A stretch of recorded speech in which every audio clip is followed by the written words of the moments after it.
Нядаўнія інцыдэнты з узгараннямі ў інтэрнатах вымусілі ратаўнікоў узмацніць прафілактычную работу.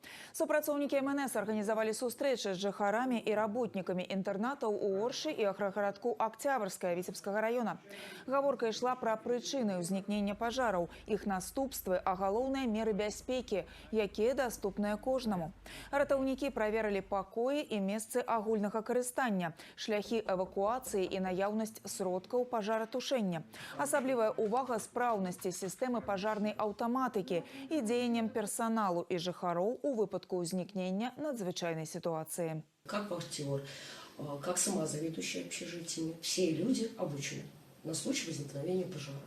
Умеют пользоваться первичными средствами тушения. Это огнетушители, которые находятся у нас на каждом этаже, жильцами.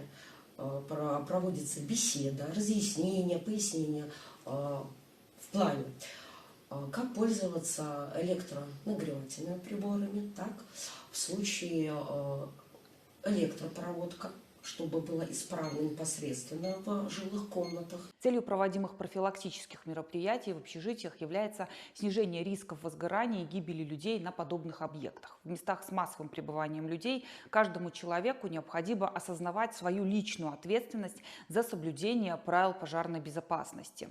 Поэтому мероприятия носят как индивидуальные, это общение непосредственно с проживающими гражданами и напоминание им о правилах безопасности, а также и общий характер.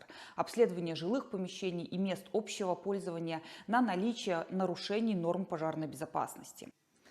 Летась у інтэрнатах у Віцебскай вобласці здарыліся 4 пажары. Прычынай стала неасцярожнае абыходжанне з агнём і аварыйны рэжым работы электраабсталявання.